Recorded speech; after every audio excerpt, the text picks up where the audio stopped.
So when telling this story, I use the term gypsy because she told me that it was not offensive to her. And I know that they are a very private society, but she told me she didn't want to be referred to as Romani or Romani.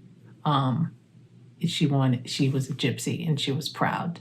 And that was what I was told to call her, is a gypsy.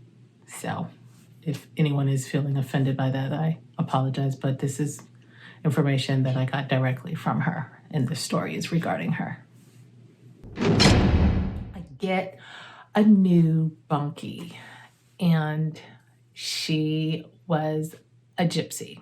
And when I say gypsy, she 100% like crystal ball, card reading, will put a curse on you, gypsy. And matter of fact, she told me that there's like a whole section of the FBI that's like devoted to taking down gypsies for doing some of their practices because they feel that it is fraud.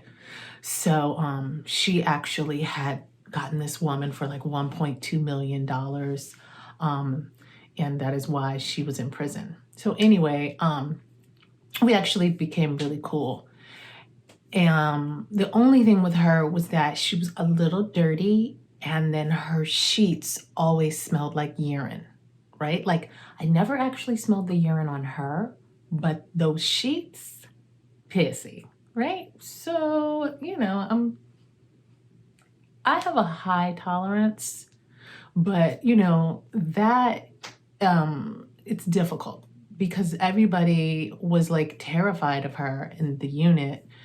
And like they used to tell me stuff like, oh, she watches you while you're sleeping and all this different stuff. But actually, when I got to know her, she was super cool. She had like this really dark, brooding gypsy hair that would be all around the cube at times. So I used to have to get on her like, yo, you need to clean up this hair.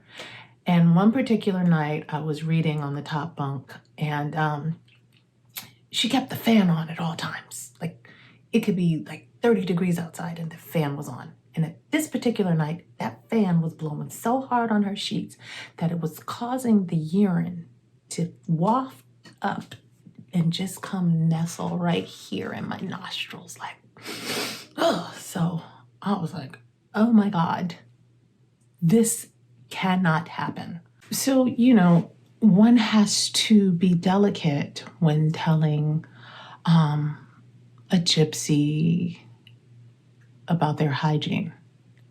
And by delicate, I mean you maybe shouldn't, right? Because like, I don't know how to ward off any curses. You understand what I'm saying? Like, I'm already feeling cursed because I'm already in prison, right? So I don't want to make my situation worse, okay?